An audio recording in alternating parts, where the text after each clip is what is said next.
né? Vamos ver a nossa lição. Hoje a nossa lição 14, eu achei assim muito legal por ter caído assim justamente essa lição no domingo de Páscoa, que a frase é: Deus não criou um mundo sem significado. Deus não criou um mundo sem significado. Então, se vocês lembram, né, na lição 12, a gente começava a falar sobre o significado do mundo, né? A gente dizia que estava transtornado porque via um mundo sem significado. Depois, na lição 13, foi a de ontem, né? Um mundo sem significado gera medo. E a gente viu que por que gera medo um mundo sem significado? Porque nós damos significado. E a gente pode dar, e a gente normalmente, né, dá o significado a partir do medo. Então, a partir das nossas experiências, né, que significam o mundo, né, nos leva a significar o mundo como perigoso, como hostil, né? Então, esse significado que a gente começa a dar para o mundo. E hoje ele traz nessa lição que Deus não criou um mundo sem significado. Então, ele traz que esse mundo hostil, esse mundo perigoso, esse mundo de sofrimento, não é um mundo criado por Deus. Esse mundo nós criamos. Então, o exercício, né, como que ele manda a gente fazer, né, como que ela orienta, como que ele orienta a gente fazer. Então, a gente parar e pensar nas várias coisas que nos atormentam, que atormentam a nossa mente. E depois a gente diz assim: Deus não criou um mundo sem significado. Deus não criou, daí a gente diz especificamente aquilo que está nos atormentando, aquilo que está criando sofrimento, e portanto, isso não é real. Por exemplo, né? Deus não criou um mundo sem significado. Ele não criou o coronavírus. E, portanto, isso não é real. Deus não criou o mundo sem significado. Ele não criou o câncer. E, portanto, isso não é real. Então, é a gente desmistificar, a gente tirar da nossa ideia a ideia que a gente tem de que algo é ruim. É difícil a gente aceitar essa ideia, mas assim, tudo que existe faz parte de Deus. Se existe, é porque foi criado por Deus. Então, se a gente partir dessa premissa, não existe o bom e o mal. A gente, na nossa terceira dimensão, né, aqui onde a gente está, a gente significa as coisas como boa e como ruim. Mas tudo tem um motivo de estar existindo. Se Deus criou, se está fazendo parte do mundo, é porque é o certo, não é errado, não é mal. Então, a gente sair daquela ideia de que é certo e errado, do que é bom e do que é ruim. Se está aqui, é porque tinha que estar. E essa significação do bom e do mal, né, do bem e do mal, do certo e do errado, somos nós que damos. Então, essa lição, ela traz, né, para a gente modificar, né, para a gente ligar, né, isso que a gente está fazendo, para a gente perceber, né, que não existe um mundo sem significado. Esse mundo tem um significado que é dado por Deus e que não é esse significado que nós damos. Porque, então a gente fazer, né? Ele não criou o sofrimento. E a gente fazer para tudo que nos perturba, porque a gente vai ter uma consciência maior, né? De todas as coisas que trazem um sofrimento para nós. Por que eu achei, né? Eu achei, assim, muito legal essa lição, porque, ter caído na Páscoa, porque qual o significado, né, da Páscoa? Páscoa é ressurreição, né? Páscoa é ressurreição. E o que significa, né, a ressurreição? Quando Jesus se ressuscita, né, ele diz, né, sou eu mesmo. E o que significa esse sou eu mesmo, né? Se a gente for ver, né, na origem assim das palavras, esse ser eu mesmo, né, significa que Jesus ele encontrou a si mesmo. Esse si mesmo é o núcleo mais interno nosso, né? É o núcleo que a gente. Ah, já falo, Vera, um minutinho só. Esse núcleo é, que ele encontrou, né? Sou eu mesmo, ele encontrou si mesmo, que é o santuário interno que nós temos dentro da gente. Lembra quando eu falei ontem, né? Da essência, do ego e da máscara? Então, o si mesmo seria a nossa essência, é aquele pedacinho de Deus que vive, né, que está dentro de nós, é a nossa essência mais pura. Então, quando Jesus diz, né, eu encontrei, né, sou eu mesmo, ele quis dizer assim, eu encontrei a mim mesmo, eu me reconheço como filho único de Deus, né? E quando a gente participa, né, eu estava lendo esse livro aqui do Anselmo Grum, não sei se vocês conhecem, né? Assim, esse livro especificamente acho que não, porque esse livro fala sobre a borderline, né? Que é reencontrar o próprio centro. E eu gosto muito do Anselmo Grum. E daí ele fala que quando a gente participa da ressurreição, né, na Páscoa, a gente participa junto com Jesus da ressurreição, a gente também encontra o nosso próprio centro. Encontrando o nosso próprio centro, é aquele lugar, né, da nossa essência, onde a gente não se importa, né, a gente não a gente é intocado, quer dizer, não importa mais o julgamento do outro, a gente não, não se importa com as expectativas. Então, a gente vai para um lugar que é nosso, a gente sai de fora da expectativa que o outro tem da gente, do papel que a gente tem que representar, né? E do que o outro espera e do como o outro nos julga. Então a gente vem para nós mesmos, né? E a gente encontra esse núcleo que é o núcleo mais intocado, que é a nossa morada interior, né? Que a Teresa d'Ávila também falava, né? E que é um lugar que a gente encontra, né? Ela fala muito disso, né, nos livros dela, através da meditação, né? A gente ir para a nossa morada interna, morada interior. Esse é o processo também que o Jung chama de processo de individuação, né?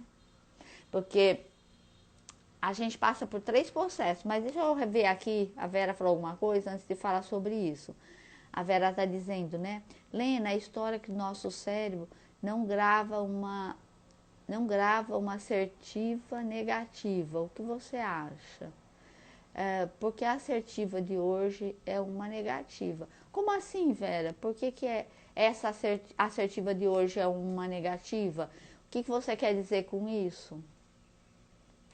O nosso cérebro realmente ele grava, né, as afirmações.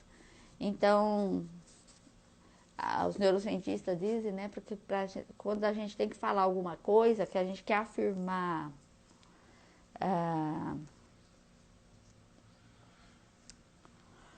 sim, Deus não criou um mundo sem significado, né? Ah, tá certo. Pois é. É porque se ele não criou um mundo sem significado, ele criou um mundo com significado, né?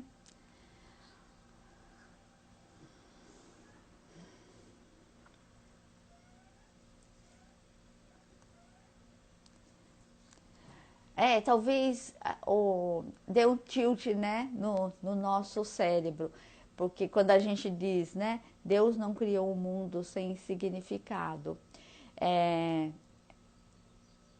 realmente a gente não vai gravar, né, então, que Deus não criou um mundo sem significado. Aqui, na verdade, tem duas negativas, né? Tem o não e tem o sem. Então, quando a gente diz isso, o que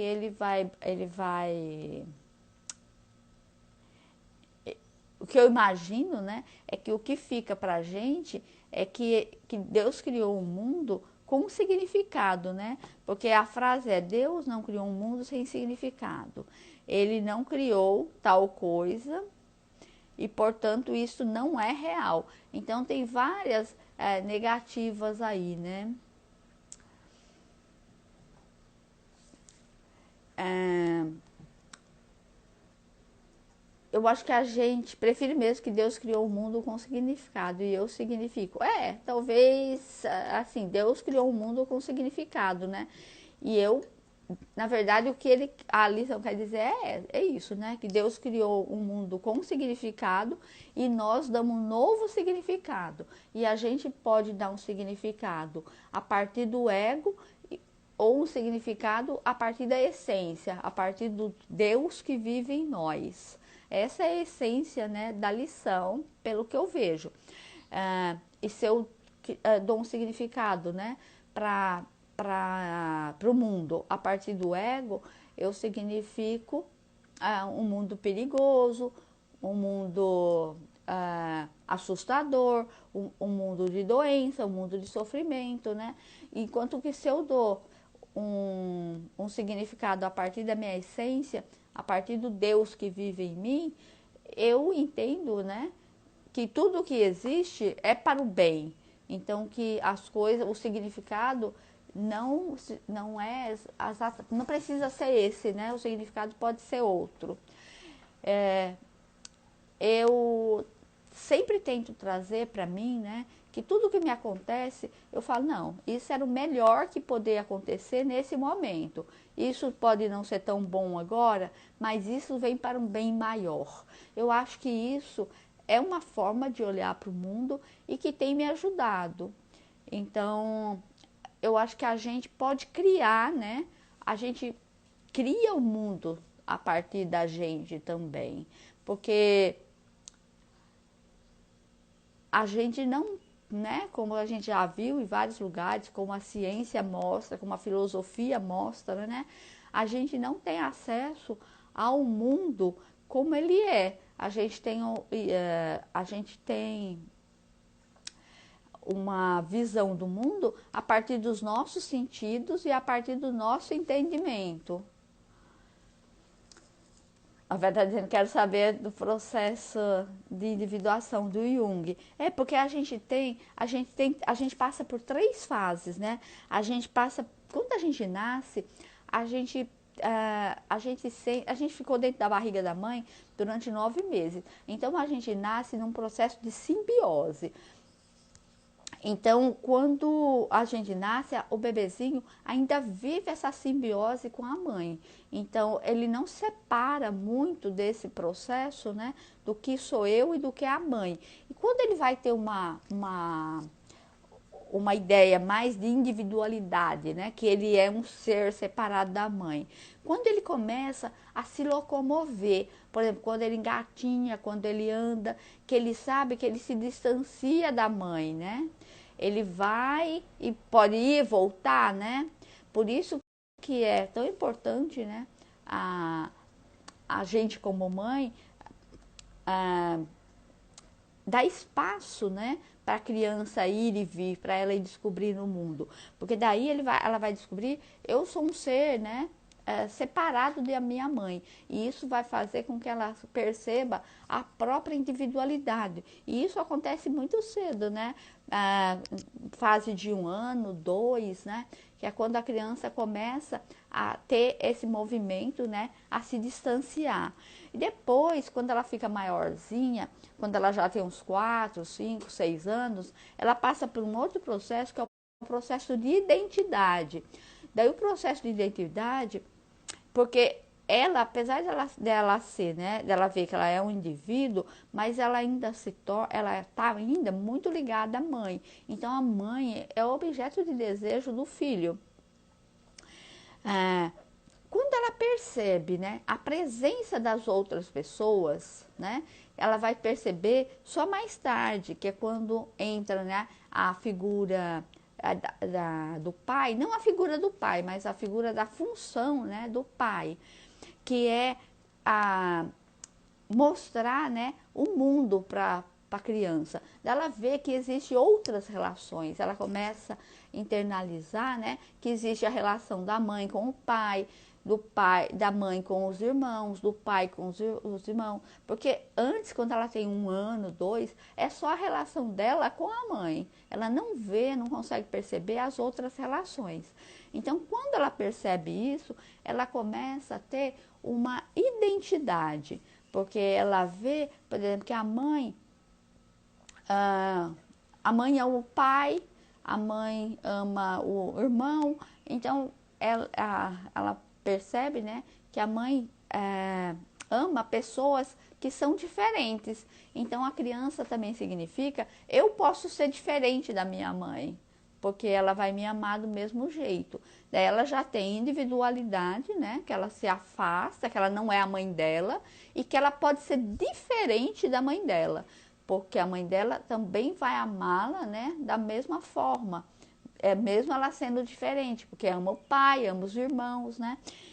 E agora o processo de individuação só vai vir muito mais tarde, né? O Jung fala que muitas pessoas não passam não conseguem, né, na vida, a passar por esse processo. Tem um filme interessante, estou tentando me lembrar o nome, que ele fala da individuação. Se eu lembrar depois eu coloco nos stories. Eu vou procurar, daí eu coloco lá nos stories o nome ou o link do filme, se eu encontrar.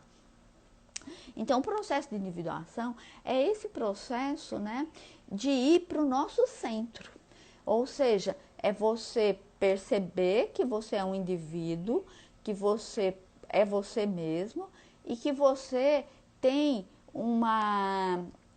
você pode, né, ir para o seu mundo interno, que é para esse centro interno, que você pode, né, que você tem, o Jung trabalha muito com essa figura, né, do ego, da essência, da luz, da sombra, né, da máscara, ele que cunhou alguns desses termos, né. Então, para ele, o processo de individuação passa por isso, por você fazer todo o caminho, né, a gente nasce, a gente é uma partícula divina, né? A gente desce e a gente passa por toda a nossa vida e a gente vai aprendendo e vai se desenvolvendo como se fosse tirando as nossas capas, as nossas camadas e para encontrar o nosso centro. Então, qual é, né, o nosso centro? O nosso centro é a nossa essência, é reconhecer quem nós somos, né? No nosso íntimo e nos livrar de tudo isso que a gente está usando, né? Como máscara para interagir com o mundo. Porque a máscara, a gente usa uma máscara por quê? Porque a gente quer se proteger, né? Do outro, porque a gente tem que dar satisfação para o outro, a opinião do outro tem muito valor, a gente vive, né, para satisfazer o mundo. Então essa é a visão, é o ego, né?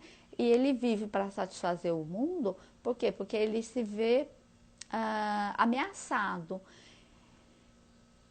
E assim, muitos autores, né, dentro da psicologia trabalharam com isso e cada um assim trabalhou de um jeito, né? O Jung, ele trabalha de uma forma, né, da gente encontrar o nosso centro, né?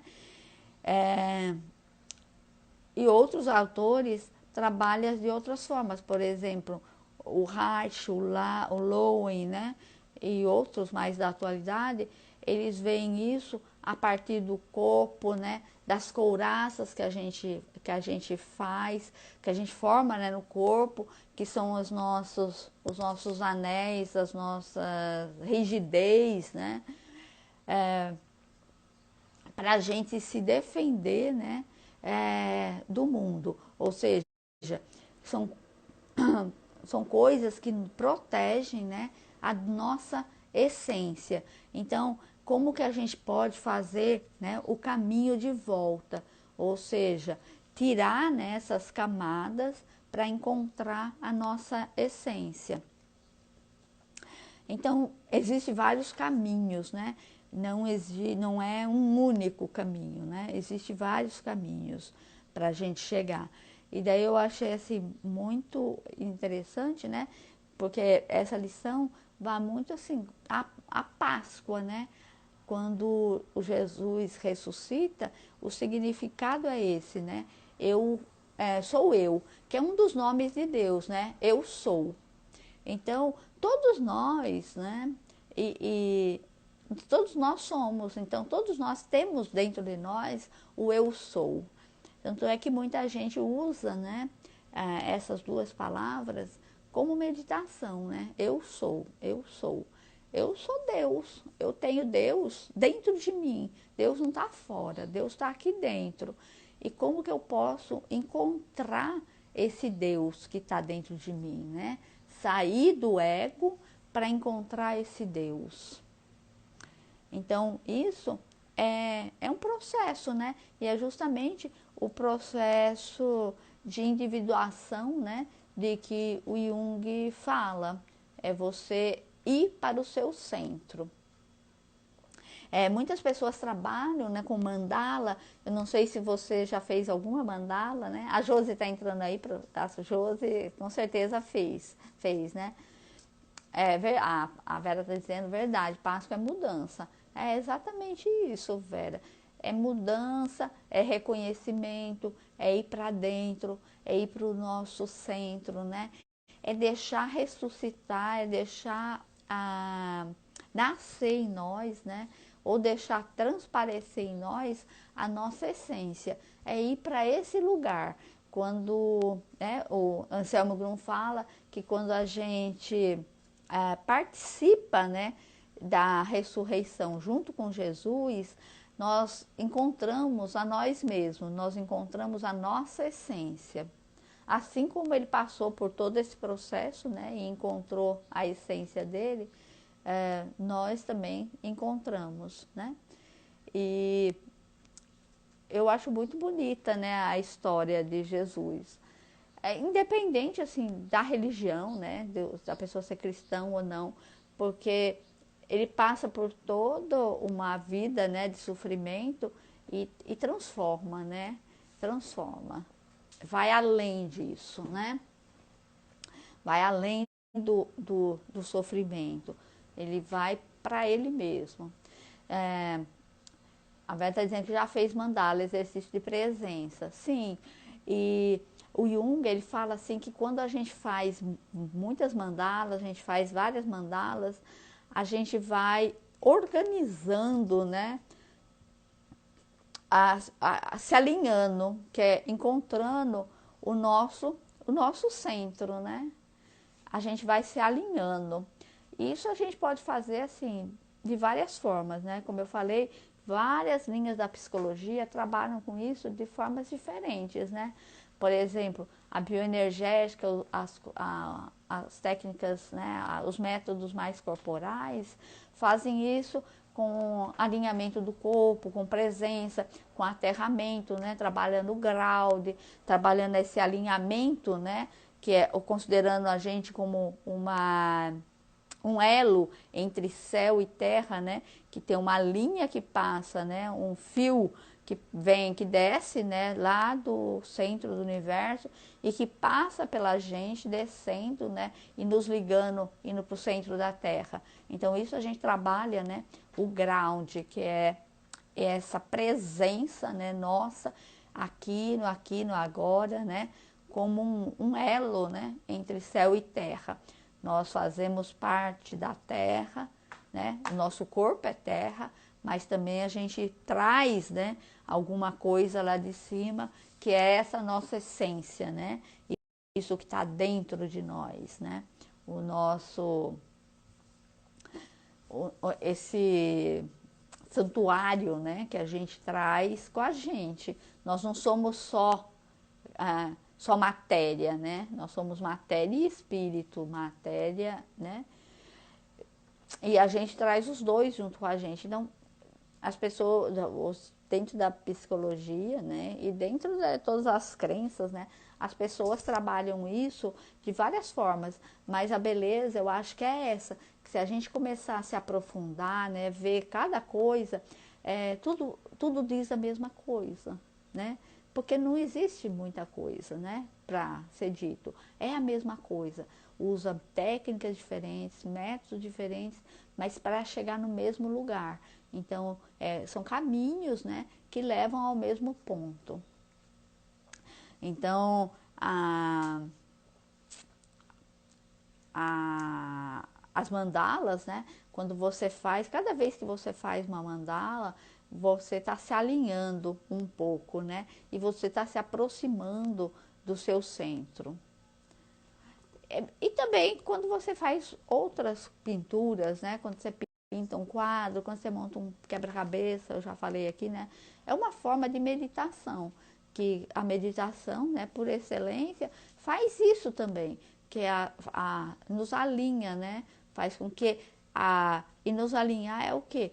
É diminuir, né, um pouco a conversa, é diminuir o nosso ego, não é matar o ego, a gente precisa do ego. A gente aqui nessa terceira dimensão, a gente precisa do ego, né? Eu já falei isso aqui. As máscaras não é para a gente tirar e jogar fora, não. A gente precisa delas para se locomover no mundo. A questão é que a gente tem que fazer dela um recurso e não acreditar que nós somos o nosso ego, acreditar que nós somos a nossa máscara. Nós somos muito mais que isso. E a meditação, quando a gente, né, silencia, a gente encontra, né, esse algo a mais que nós temos, né, que às vezes a gente não está em contato, né? Quando a gente está no dia a dia corrido, né, tratando de fazer, né, a gente esquece muitas vezes de ser. E ser vem antes de fazer.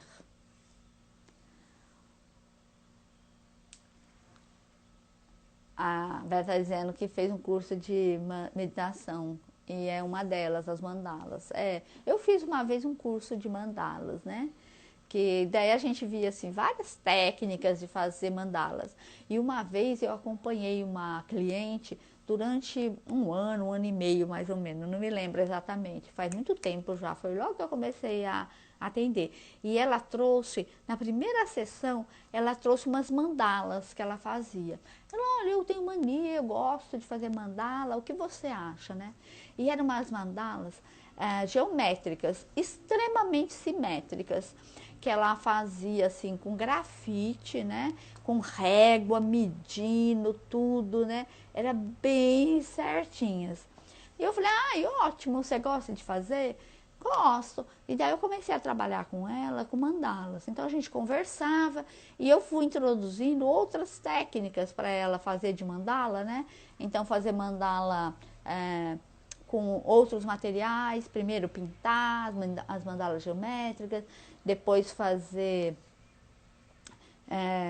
já direto com lápis de cor, sem precisar usar régua. Daí a gente foi usando outros materiais, né, com lápis de cera, com tinta, né, guache, mas ainda pintando, né, até que no final a gente chegou a fazer com aquarela, que aquarela, né, quem já pintou com aquarela, a gente não tem controle nenhum, porque a gente joga aquarela, a aquarela tem vida própria, né, ela se espalha, que a gente não tem como limitar, como controlar, né, quando a gente pinta com a aquarela. Então, Então ela pintou assim com várias, né? Com várias mandalas com as diferentes técnicas. E quando ela foi encerrar, né, o processo, ela trouxe todas as mandalas e colocou na sala, né, lá do consultório. E era muito lindo a gente ver, porque ali estava todo o processo dela. Desde uma coisa mais rígida, né, feito assim com lápis, com todo medido, com regra, até você desconstruir aquilo, né, e se sentir mais livre, mais espontâneo, né, para ir além. E foi muito lindo, né, esse processo de trabalho, né, com mandala. Então, assim, se você gosta, né, de pintar, assim, é uma boa técnica para você fazer meditação. E é muito simples. Você pega uma folha de papel em branco, né, faz lá um círculo, pode usar um pratinho de sobremesa, né, faz o círculo e daí você pinta, né, você ou pinta ou faz com grafite, coloca a tua história, né? Você vai construindo alguma coisa ali dentro da mandala. E cada vez que você faz isso, é uma meditação e você se aproxima um pouco mais do seu centro. E assim, é legal a gente colocar as datas, porque depois quando você olha, né, a tua construção, você vê como que você estava em diferentes épocas e você consegue fazer uma leitura da mandala, inclusive com as cores, com os formatos, né? E os recursos, né, que você utilizou. É bem legal, sim, legal o controle. É, ela era uma pessoa assim muito controlada que tudo, né? E dava para ver assim, né? As mandalas dela era milimetricamente calculada, né? Tudo com grafite 05, né? Bem feitinho e muito bonitas, né? As mandalas. Mas denotava, né? Mostrava esse controle, essa coisa mais rígida. E é importante a gente ter isso? Mas não só isso.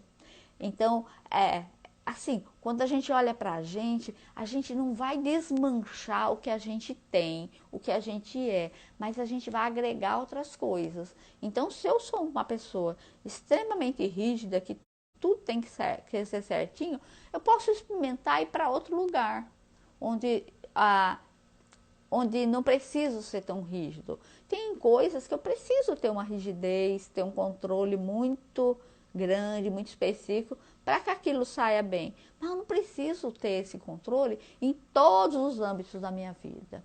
Então, é a gente experimentar, né, outros lugares. Como a gente fala no Enneagrama, né, ver o mundo através de outras janelas. E existe várias técnicas, né, para a gente fazer isso. A mandala é uma delas. Bom, para quem chegou os atrasados do Enem, né? Para quem chegou depois, que eu já tinha falado da lição, a lição hoje, a lição 14, né? A frase é: Deus não criou um mundo sem significado. E a gente vai falar, né? A gente vai pensar, vai fazer esse exercício com os olhos fechados, né? E a gente pensando em todas as coisas que estão nos atormentando, que estão nos maltratando nesse momento de vida. E daí a gente vai falar para cada uma dessas coisas, a gente vai dizer, né? Deus não criou um mundo sem significado, Ele não criou tal coisa e, portanto, isso não é real, certo? Eu vou colocar lá a frase lá no feed e vou deixar e a explicaçãozinha, né, de como que é feito. Vamos meditar? Vamos. O que vocês acharam? Ontem a nossa meditação foi mais curtinha. É porque eu tenho um atendimento, né, que eu faço de sexta-feira às 7 horas. Daí eu mudei com ela para ser 7h30. Ontem foi sábado, porque a gente não fez o atendimento sexta, né? Eu atendi ela ontem. Mas é uma pessoa que mora fora, né? E daí eu atendo ela online já faz algum tempo. Mas eu queria saber de vocês, se vocês preferem, né? Eu até deixei lá nos stories perguntando se vocês preferem menos tempo, que fique assim, só meia horinha mesmo, né? Que a gente só fale da lição, faça um preâmbulo rápido e a gente medite os 10 minutos. Ou se vocês gostam dessa coisa mais longa, da que a gente fique aqui mais tempo, né? Que a gente fique aqui conversando. Que às vezes tem muita gente que entra depois, né? E se a gente fizer mais curto, talvez as pessoas nem tenham chance de entrar, né? Mas, enfim, vocês pensem aí, depois vocês me dizem, certo? Vou colocar aqui os 10 minutinhos, vamos meditar. Alonga um pouquinho, se você quiser levantar. Se você quiser levantar, alongar, né? Alongar as pernas. É muito bom a gente se alongar. Eu não sei como está sendo o dia a dia de vocês, né? Mas a gente não pode parar, né? De fazer exercício. A gente tem que fazer alguma coisa, nem que se for uns alongamentos, dobrar o corpo, para alongar as costas, alongar as pernas, alongar os braços, né? Então vamos alongar bem, ó, você pode juntar as mãos, as palmas da mão, né? Alongar, alongar, alongar. E solta. Solta, solta. Pois tá certo, então. Quem tá me respondendo aí tá dizendo que tá bom pra como tá. Vocês podem me sugerir temas que vocês gostariam que eu falasse aqui, né? Porque às vezes eu penso em algumas coisas, mas assim, a necessidade de vocês é outra. Vocês sugiram, porque assim eu vou encaixando assim, dentro das lições, os temas que tem mais a ver, né?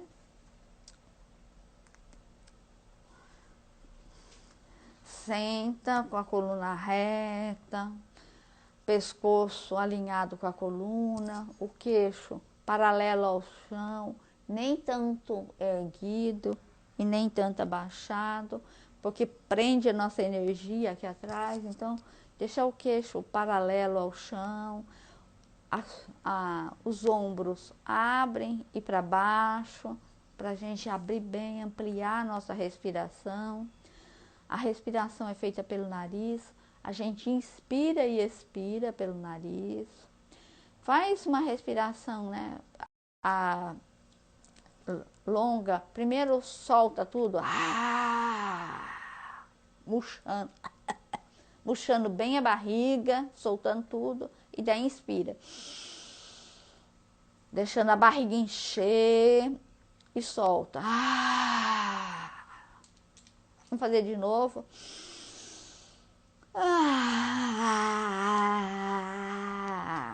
Solta bem. Normalmente, quando a gente tem a respiração curta, o problema não é a inspiração, é a expiração. A expiração que é ativa. A gente, então, tem que expirar ativamente, forçando expulsar o ar e deixar que o ar entra.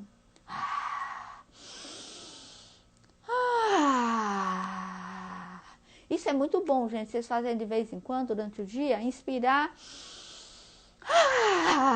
e soltar. Soltar num suspiro bem grande, chacoalhando os braços, que isso tira as tensões. Eu sei que a gente está meio tenso, né, nesses dias, a gente está apreensivo, é muito difícil a gente não estar. A gente está sendo bombardeado por notícias, a gente está apreensivo porque a gente não pode estar junto com os nossos familiares, a gente está preocupado com a gente, está preocupado com as pessoas que a gente ama. Então, tenta não deixar essa preocupação vir para o seu corpo.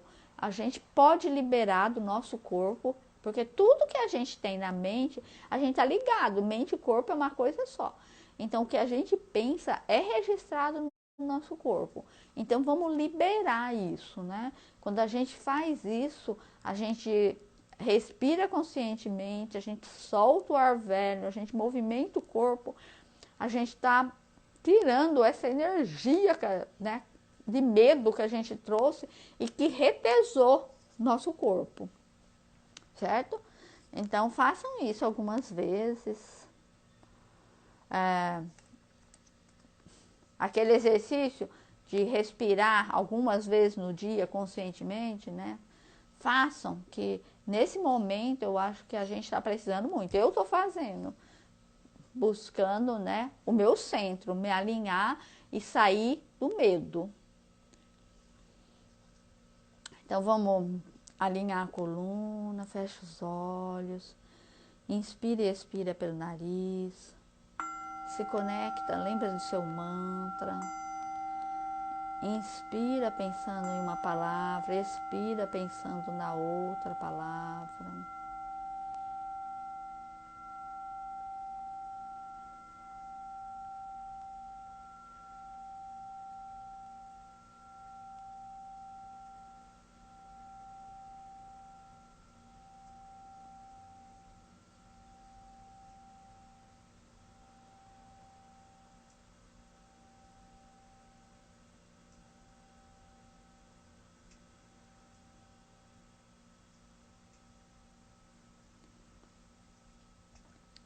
Relaxa a face, relaxa a mandíbula, afasta as sobrancelhas uma da outra, relaxa a língua dentro da boca.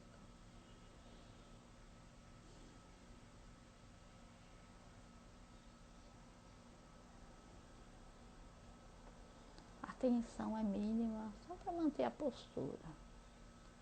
Seus músculos estão relaxados.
Vão abrindo e fechando as mãos, mexendo um pouquinho os braços. Como é que vocês estão?